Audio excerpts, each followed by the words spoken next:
서로 축복하겠습니다. 당신은 하나님의 자녀입니다.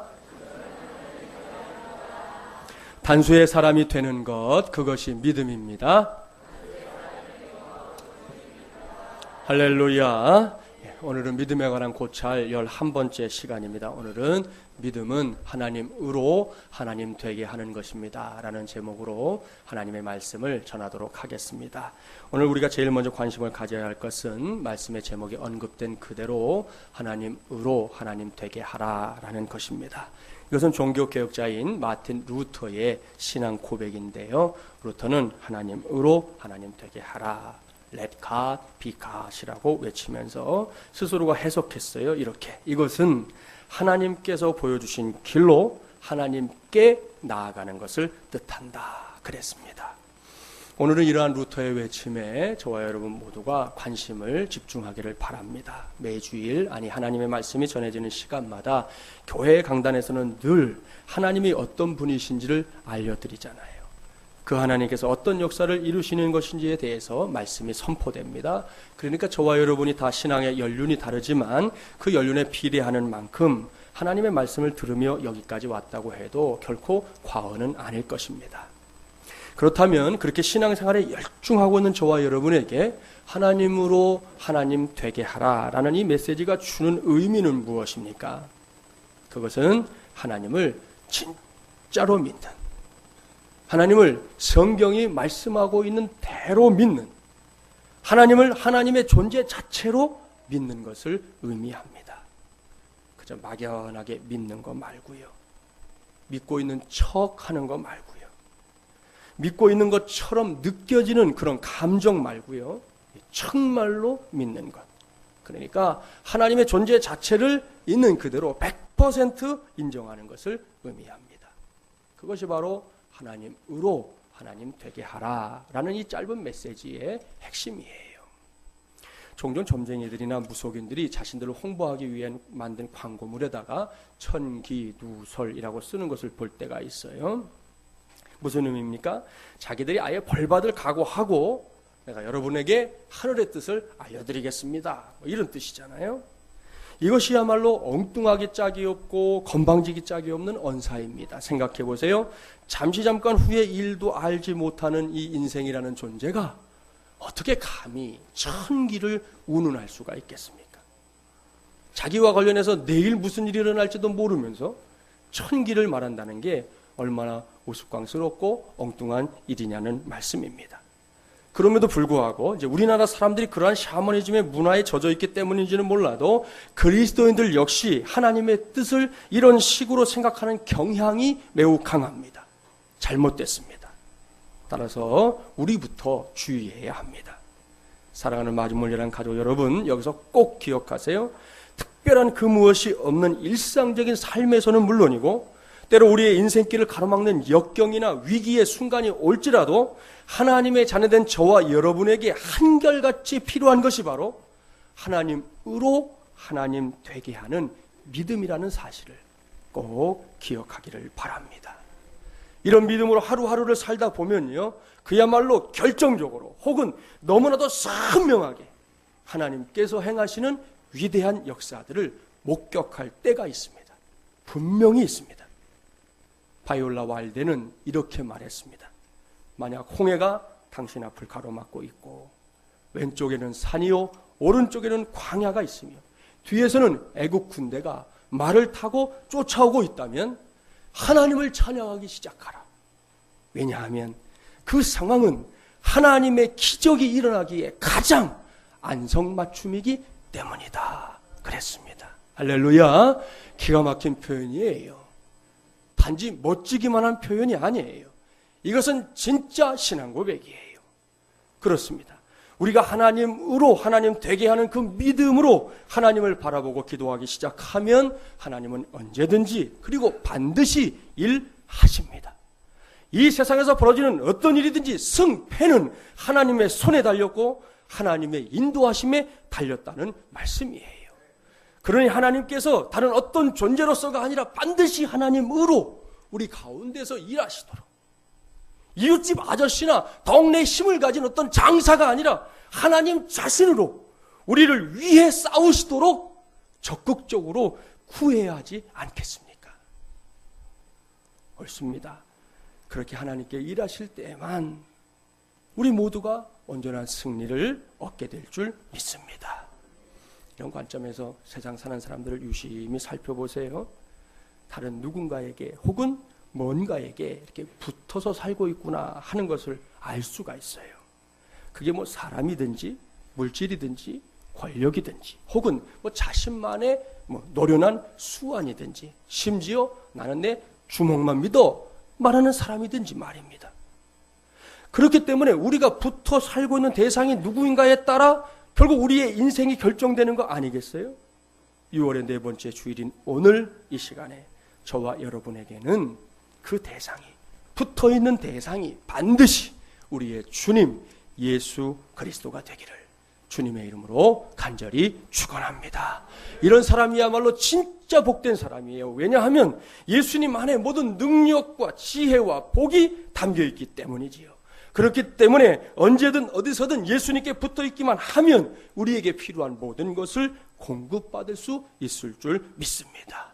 이러한 사실을 기억하고 지금 혹 고난과 역경의 자리에 있다 하더라도 내가 붙어있는 예수님을 생각하면서 이미 승리했음을 선언하기 바랍니다. 질병의 문제에 있어서도 이미 치유되었음을 선포하시라는 거예요. 아울러 내 자신이 이미 하나님의 자녀가 되었다는 사실 역시 선언하십시오. 하나님께서 그 선포와 선언에 직접 응답하실 줄 믿습니다. 목장 예배 가운데 나누었던 그런 말씀이 있더라고요. 그런 경험, 체험인데 우리 교회에 모녀가 나오는 가정이 있어요. 그 아이가 5살 때였다고 그래요. 근데 어머니가 하여튼 어려서부터 이 아이에게 자주 가르쳐 준 것 중에 하나가 뭐 좀 어려운 일이 있거나 문제가 있을 때는 예수의 이름으로 그것이 물러가기를 이렇게 가르쳤다는 거죠. 5살쯤이면 물론 뭐 말 잘하는 녀석들이 있기는 한데 그 녀석이 뭐 좀 똑똑하긴 해요. 근데 아무튼 5살 때쯤에 집안에서 세탁기로 빨래를 하다가 세탁기가 딱 멈춰선 거예요. 그러니까 엄마가 이제 아이고 이거 오늘 빨래는 다 했네. 이제 내일 AS 불러야지 생각을 했다는 것이죠. 그런데 이 녀석이 누가 시키지도 않았는데 이 5살짜리 꼬마 여자아이가 그 앞으로 이러고 걸어가더니 손을 딱 들었어요. 그리고는 예수의 이름으로 명하노니 세탁기는 돌아갈지어다. 그런 거죠. 돌아갔을까요? 안 돌아갔을까요? 돌아갔어요. 할아버지 할머니가 지금 우리 교회 다 같이 나오거든요. 눈이 동그래졌어요. 아, 이게 도대체 어떻게 된 일이지? 그런데 돌다가 또 한번 섰어요. 그래서 엄마가 생각한 거죠. 아, 이게 어쩌다 그렇게 된 거지 생각했어요. 엄마가 자기가 가르쳐 놓고도 그렇게 생각했다는 거죠. 근데 이 녀석이 굴하지 않고 다시 한번 가가지고는 예수님의 이름으로 명하노니 세탁기는 고쳐질지어다 그랬다는 거죠. 그러니까 다시 돌아가기 시작했어요. 빨래를 다 마치고 다음 날은 안 돌아가더래요. 그래서 AS 기사를 불러서 고쳐서 썼다고 그러더라고요. 그러면서 그 엄마가 하는 말은 그거죠. 5살짜리의 정말 뭐 아주 깨끗한 정말 순백과도 같은 그 믿음이 어쨌든 지가 뭐 주워 들은 건 있어가지고 엄마한테 배운 대로 가르쳐 준 대로 했더니 하나님이 거기에도 역사하시더라는 거죠. 뭐 여러분은 믿거나 말거나 그 가족들은 봤기 때문에 믿어지는 것이고 믿음은 그런 것이구나 라고 이미 가족들이 학습이 되어졌다는 것이죠. 할렐루야. 여러분 그런 거예요. 하나님께서 여러분이 지금 행하시는 모든 선포, 선언에 직접 응답하실 줄 믿습니다. 이 모두가 하나님으로 하나님 되게 하는 삶의 증거들이에요. 나아가서 이런 사람들은 역대하 20장 14절과 15절의 말씀을 얼마든지 큰 목소리로 아멘 하여 받을 수 있는 사람들입니다. 우리 영상에 말씀이 나오니까 우리 같이 한번 읽어보려고 해요. 역대하 20장 14절 15절 말씀 함께 봉독해 봅니다. 여호와의 영이 회중 가운데에서 레위 사람 야하시엘에게 임하셨으니 그는 아삽 자손 mat단야의 현손이요 여이엘의 증손이요 분하야의 손자요 스가랴의 아들이더라. 야하시엘이 이르되 온 유다와 예루살렘 주민과 여호사밧 왕이여 들을지어다. 여호와께서 이같이 너희에게 말씀하시기를 너희는 이 큰 무리로 것으로 말미암아 두려워하거나 놀라지 말라. 이 전쟁은 너희에게 속한 것이 아니요 하나님께 속한 것이니라. 아멘. 할렐루야. 이 말씀이 무슨 말씀인지 아십니까? 여호사밧 왕이 다스리던 시절에 아람의 연합군들이 국경선까지 쳐들어오는 위기가 닥쳤습니다. 국경선이 무너지면 금방 온 땅이 전쟁에 휩싸이게 될 상황이었어요. 하지만 여호사밧과 그 백성들은 그러한 전쟁의 위기 앞에서도 하나님의 말씀에 귀를 기울였습니다. 하나님께서는 그러한 여호사밧과 이스라엘 백성들을 향해 야하시엘을 통해 말씀하십니다. 두려워하거나 놀라지 말라. 이 전쟁은 너희에게 속한 것이 아니요 하나님께 속한 것이니라. 아멘. 이 말씀을 꼭 아멘으로 받기를 바랍니다. 이 말씀을 아멘으로 받는 그 믿음이 바로 하나님으로 하나님 되게 하는 믿음인 줄 믿습니다. 오늘은 이러한 사실을 전제하고 본문을 들여다 봐야 합니다. 왠지 아십니까? 오늘 주신 말씀을 보니 두 가지의 믿음을 찾아낼 수가 있어요. 첫 번째는 하나님을 시험하는 믿음, 두 번째는 하나님을 신뢰하는 믿음입니다. 먼저 하나님을 시험하는 믿음을 살펴볼까요? 이런 관점에서 오늘 주신 말씀을 보면 우리 모두가 주목해야 할 지명이 한 곳 나옵니다. 본문 16절 말씀 함께 봉독해 보겠습니다. 16절입니다. 너희가 마사에서 시험한 것 같이 너희 하나님 여호와를 시험하지 말고. 사랑하는 마중물이란 가족 여러분, 여기서 마사라는 지명을 기억하셔야 돼요. 오늘은 이 지명이 중요합니다. 이 말씀은 오늘의 본문인 신명기 6장이 선포되고 있는 그 시점으로부터 따져보면 무려 39년 전으로 거슬러 올라가는 말씀이에요. 그러니까 출애굽하고 나서 제1년 2월 말경에 호렙산 근처에서 있었던 한 사건을 가리키는 것입니다. 그 사건이 뭔지 우리가 직접 찾아볼게요. 출애굽기 17장으로 가보세요. 구약 107쪽. 출애굽기 17장 1절부터 7절 말씀을 저와 여러분이 한 절씩 교독해 보겠습니다. 출애굽기 17장 1절부터 7절 구약 107쪽 1절 말씀을 제가 먼저 봉독할 테니까요. 2절은 여러분이 봉독해 주세요. 이스라엘 자손의 온 회중이 여호와의 명령대로 신 광야에서 떠나 그 노종대로 행하여 르비딤의 장막을 쳤으나 백성이 마실 물이 없는지라.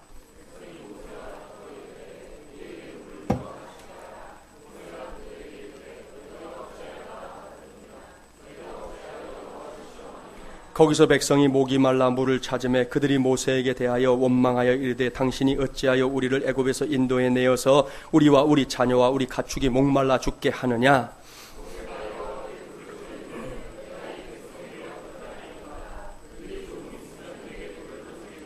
여호와께서 모세에게 이르시되 백성 앞을 지나서 이스라엘 장로들을 데리고 나일강을 치던 내 지팡이를 손에 잡고 가라.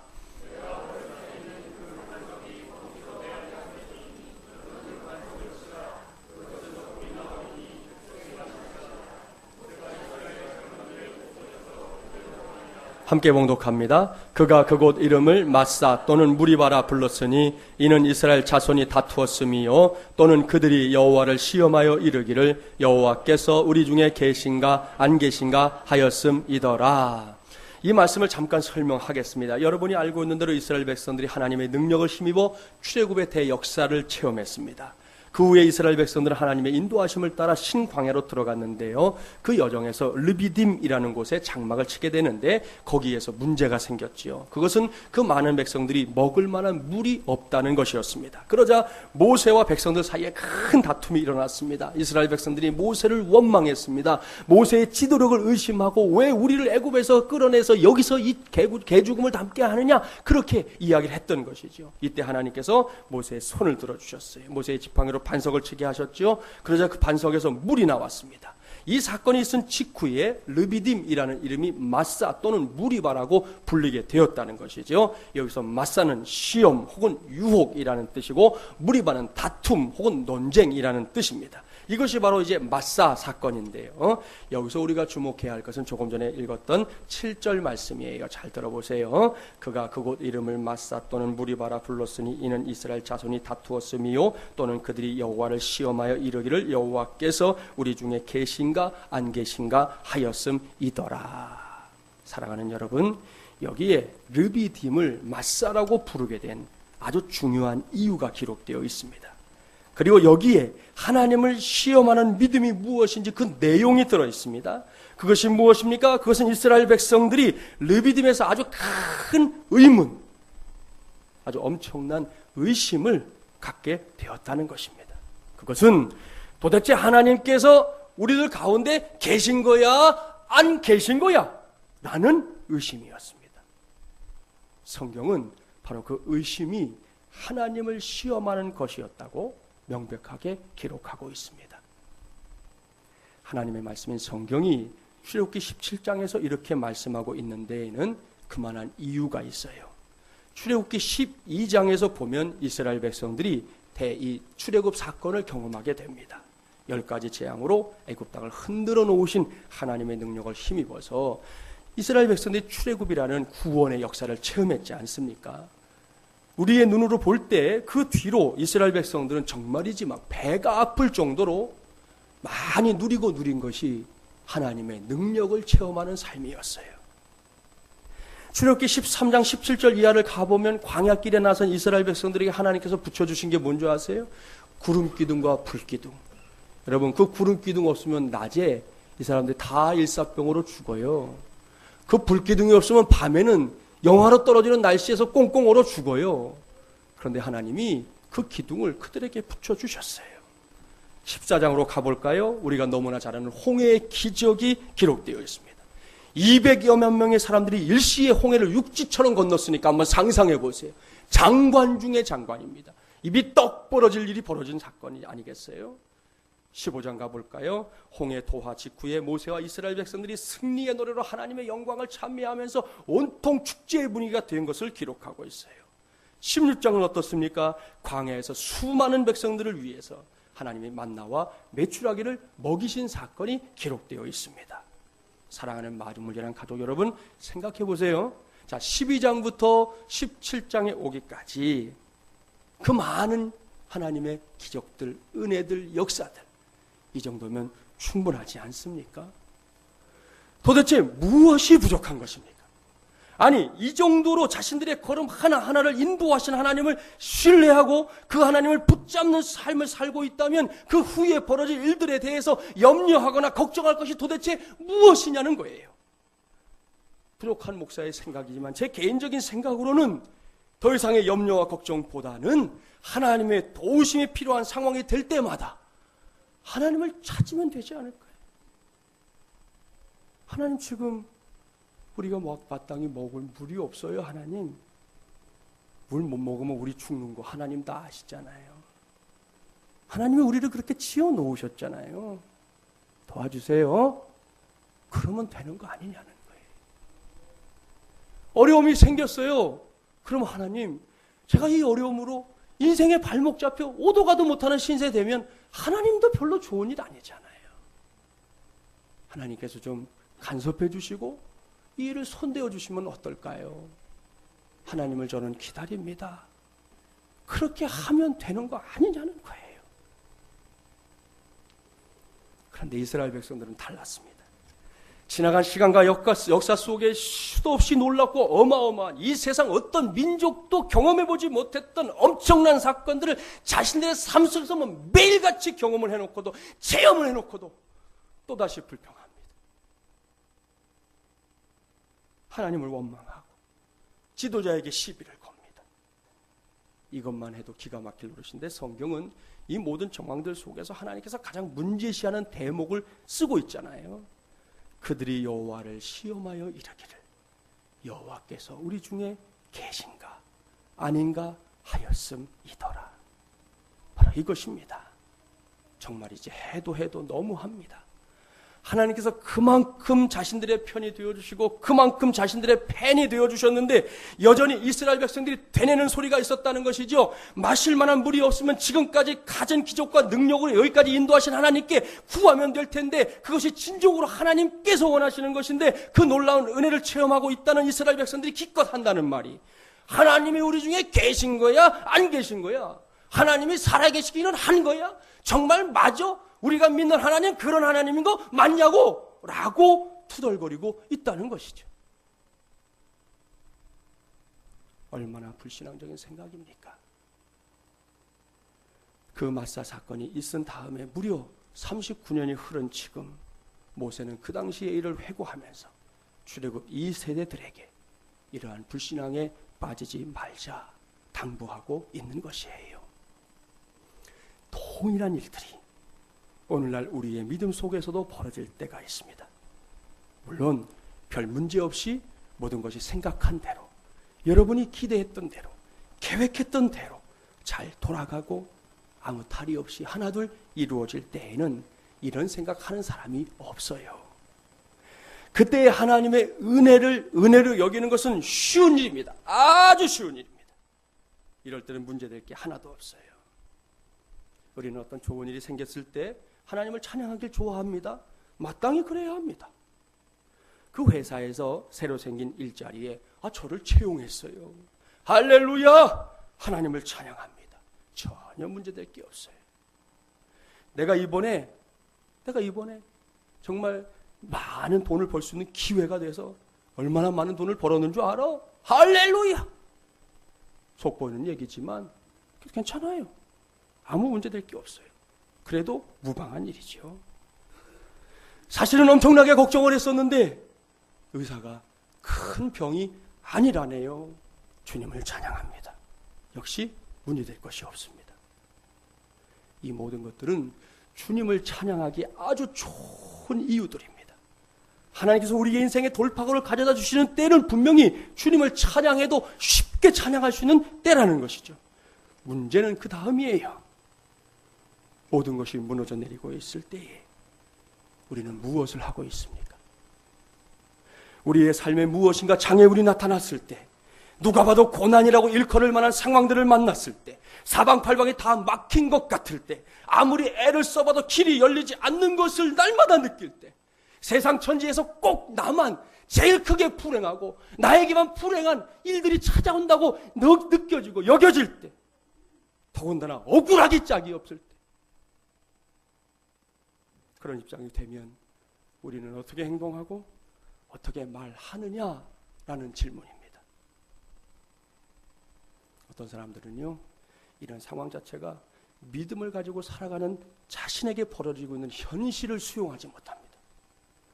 하나님이 살아계신다면 어떻게 하나님을 믿는 자녀된 내게 이런 일이 일어나냐는 거예요. 도무지 받아들일 수가 없어요. 이런 고민과 갈등 끝에 하나님의 존재 자체를 부인해버리는 사람들도 있습니다. 저는 오늘 이러한 사람들의 믿음을 하나님을 시험하는 믿음이라고 부르려고 합니다.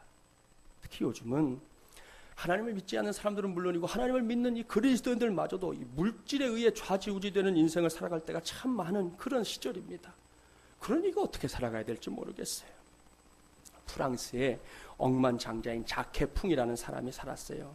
그런데 사회가 급변하면서 막대한 재산 피해를 입었습니다. 그 많던 재산 다 날아가고 약 10만 달러가 남았다 하는 통보를 은행으로부터 이제 받게 되었는데요. 예나 지금이나 대부분의 사람들에게 10만 달러가 결코 적은 돈은 아니에요. 요즘 환율로 환산해봐도 1억 2천여만 원 정도가 되니까 분명히 적은 돈은 아닙니다. 그런데 자케풍의 경우에는 원래 재산에 이게 비교하니까 이게 형편없이 적은 액수거든요.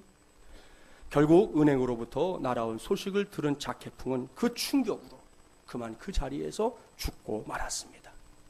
이 사건은 여기서 끝나질 않아요. 자케풍에게 가난한 조카가 한 명 있었습니다. 어떤 이유인지 모르지만 이 사람의 남은 유산이 그 조카에게 가게 되었어요.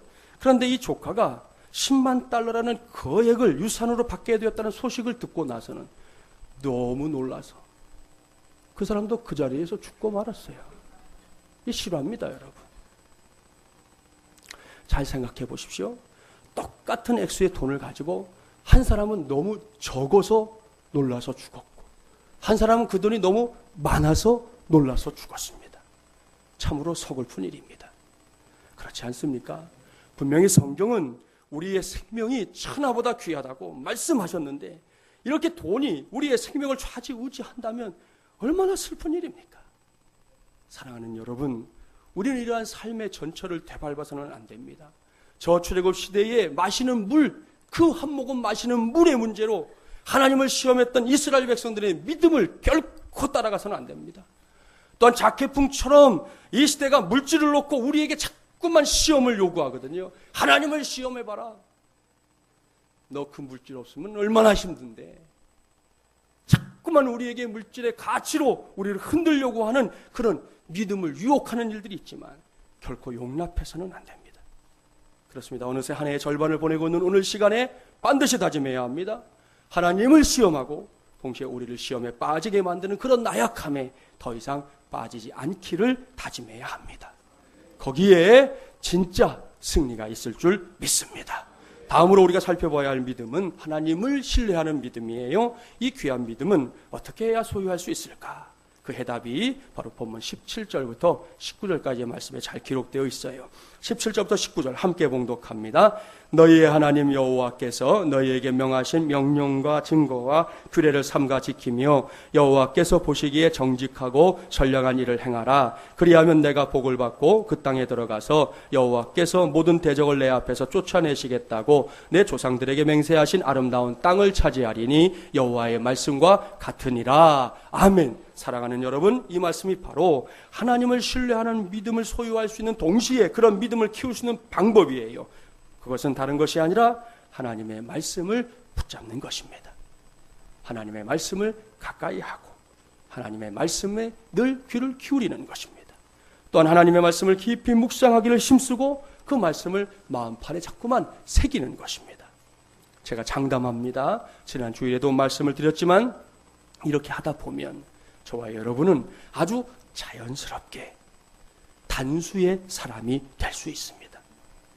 복잡다단한 생각에 빠지는 것이 아니라 수많은 가능성을 열어놓고 이거 해볼까 저거 해볼까 이렇게 해볼까 저렇게 해볼까 따지는 사람이 아니라 오로지 하나님에게만 집중하는 그런 인생이 될 수 있다는 말씀이에요.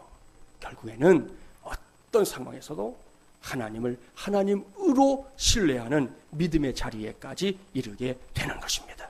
믿습니까?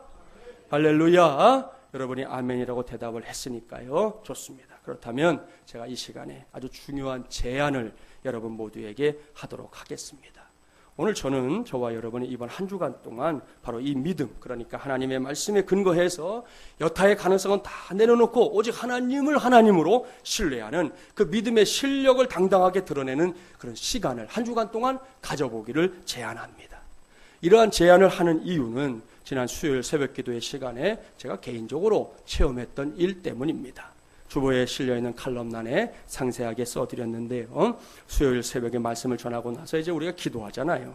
간절한 마음으로 요즘 구해야 할 기도 제목을 붙잡고 기도하는 중에 문득 제 안에 갖게 된 생각이 있었습니다. 그것은 난데없이 정말이지 뭐 단 한순간도 생각한 적이 없기 때문에 난데없이라고 표현하는 것이에요. 난데없이 청평에 있는 강남 금식기도원에 좀 가봐야겠구나라는 마음이 생긴 거예요. 지금 생각해봐도 예사롭지 않아요. 이유가 뭐냐? 제가 평소에 강남 금식기도원 같은 곳을 선호하지 않는 목사이기 때문입니다. 저는 개인적으로 여러분도 아시다시피 저는 신앙생활 뜨겁게 하는 게 좋다고 생각해요. 그렇게 하길 바라고 여러분도 자꾸 제가 퇴근할 때가 많잖아요.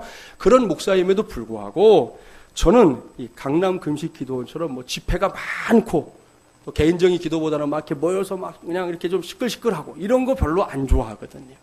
그동안 기도원 다녀도 그런 데는 잘 안 갔어요. 아는 분들은 아시겠지만 강남 금식기도원은 결코 그런 곳이 아니죠. 강남 금식기도원은 오순절 계통의 강남 순복음 교회에서 운영하고 있는 곳입니다. 그러다 보니까 기본적으로 가면 이 시끌시끌한 분위기가 대세를 이루고 있고 보통 1시간 30분씩 드려지는 집회가 하루 5번이 있습니다.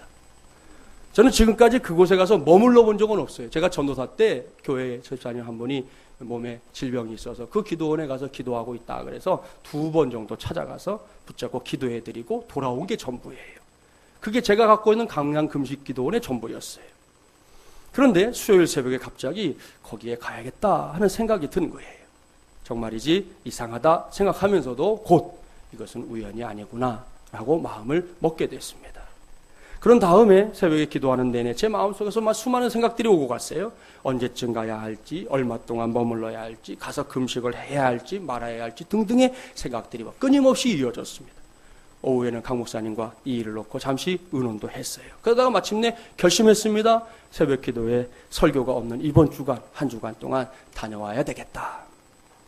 이렇게 마음을 먹은 다음에 목요일 새벽에 말씀을 전하다가 새벽 용사들에게 저의 계획을 말씀드렸어요. 이제 곧 창립 2주년을 바라보는 우리 교회와 우리 기도하고 있는 우리 황영순 집사님을 비롯한 환우들을 위한 기도, 그리고 여러 성도들의 기도 제목을 붙잡고 한 주간 동안 금식하며 기도하고 돌아올 수 있도록 지금부터 목사를 위해서 중보하며 기도해 달라고 부탁을 했습니다.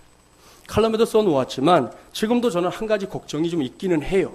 그것은 지금의 제 몸이 금식을 잘 해낼 수 있을까라는 걱정이에요. 그 전만 같으면 제가 그런 걱정 안 하고 얼마든지 가서 하고 오겠는데 지금은 조금 걱정이긴 합니다. 그래도 일단은 시도하려고 합니다.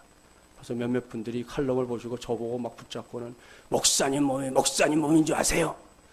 하면 안 됩니다. 막 아침부터 협박하는 분도 계시고 얘기하지만 그래도 시도할 겁니다. 그러다가 영 어려우면 하루에 한 끼 정도는 먹고 두 끼를 금식해보든 아무튼 방법은 뭐가 됐든 하려고 합니다. 그렇게 하면서 죽을 뚱살뚱 기도하려고 합니다. 아니, 죽을 각오로 기도하려고 합니다. 그 기도에서 하나님께서 행하시는 역사들이 많이 일어난다고 하니 저도 그 많은 역사의 도구 가운데 한 사람으로 쓰임을 받고 싶습니다. 이런 생각이기 때문에 주일인 오늘 이 시간에 여러분 모두에게 간절하게 부탁합니다. 제가 이번 한 주간 동안 다른 거 다 내려놓고 오직 기도에만 집중할 수 있도록 여러분 모두가 중보하며 기도해 주기를 바랍니다. 전화하지 마세요. 문자는 혹하시면 받기만 할게요. 전화는 안 받을 예정이야. 제가 필요한 분에게만 연락할 거니까 이번 주간은 그냥 김 목사가 없다 생각하고 지내세요.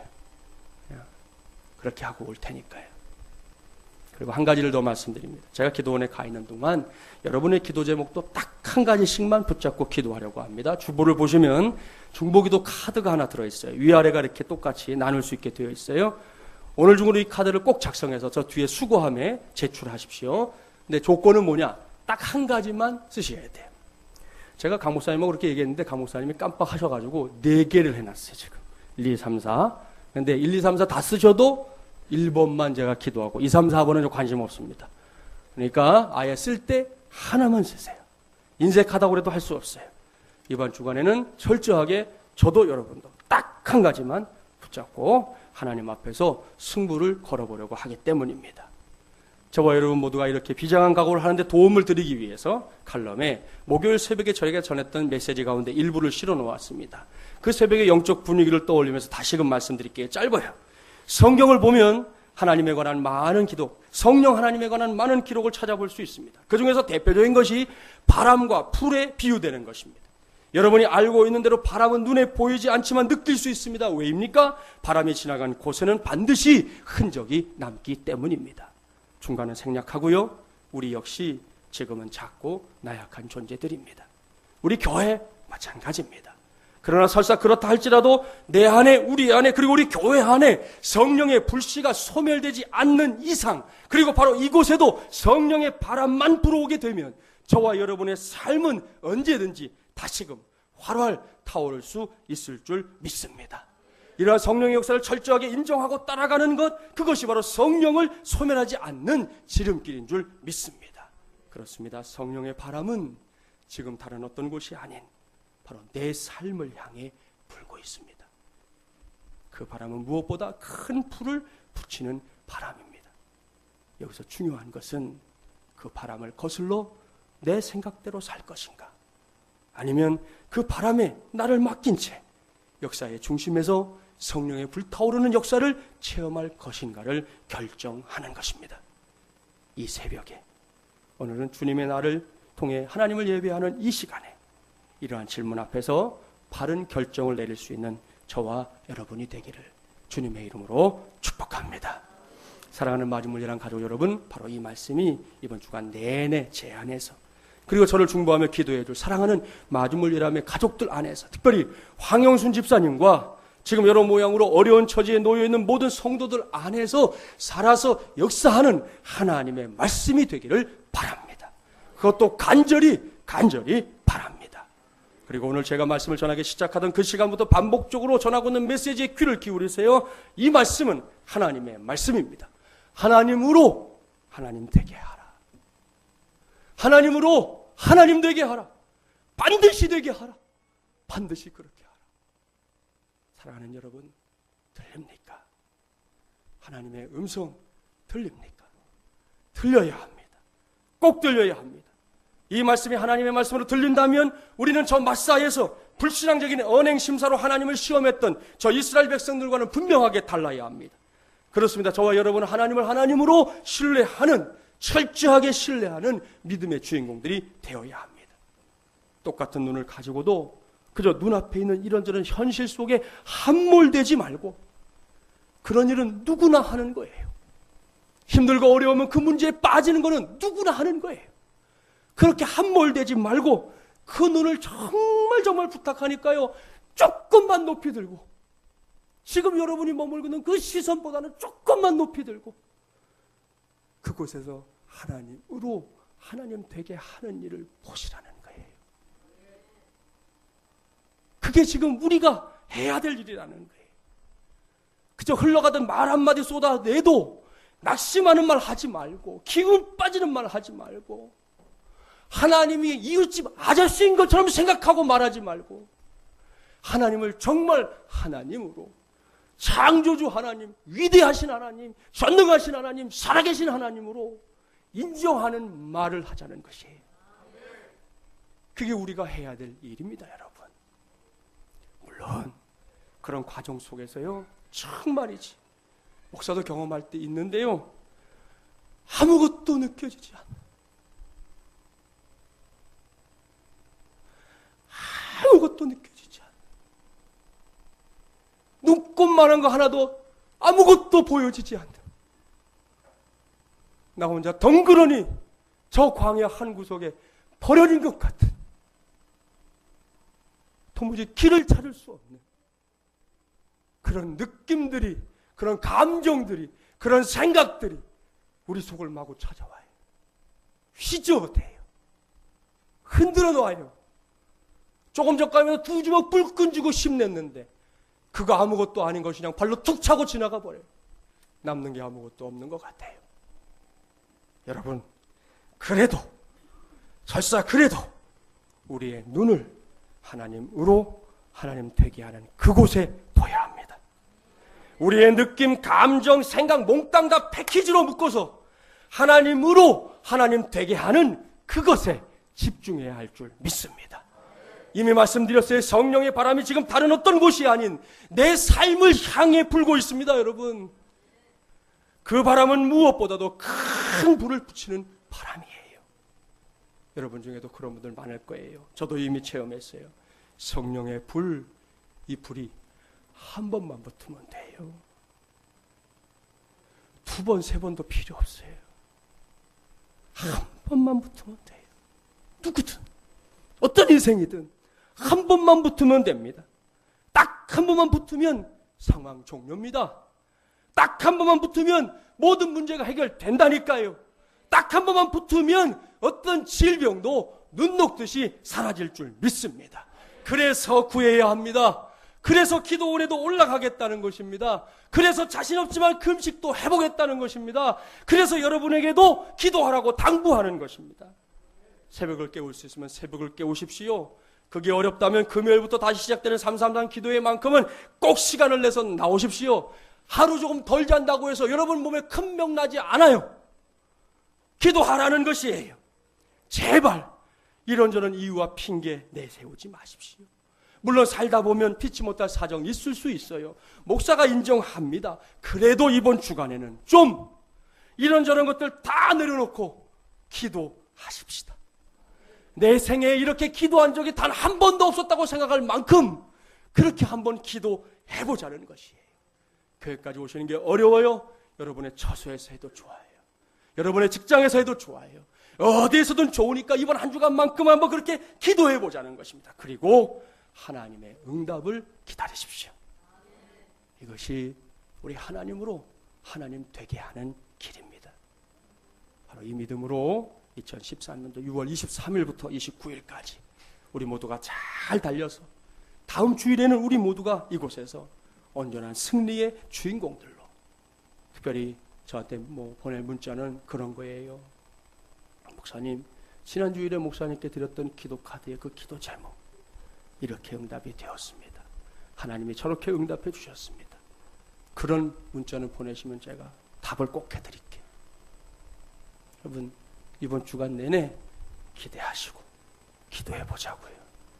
하나님으로 하나님이 되시게끔 하나님을 그저 사신 우상들처럼 저 길 가다 보이는 여기저기 서 있는 장승과도 같은 그런 우상인 것처럼 착각하지 말고 하나님은 진짜 하나님이니까 그 하나님으로 하나님 되게 하는 일에 우리가 믿음을 다 쏟아붓는 이번 주간이 꼭 되기를 바랍니다. 다음 주에 이 시간에 이곳에서 만날 때에는 우리 안에 이러저러한 간증과 승리의 감격과 응답의 은총들이 충만하게 있어서 다음 주 설교 제목은 제가 이미 지금 정해놨어요. 그 말씀의 역사대로 우리가 경험하는 그런 하나님의 종들이 되기를 주님의 이름으로 간절히 축원합니다.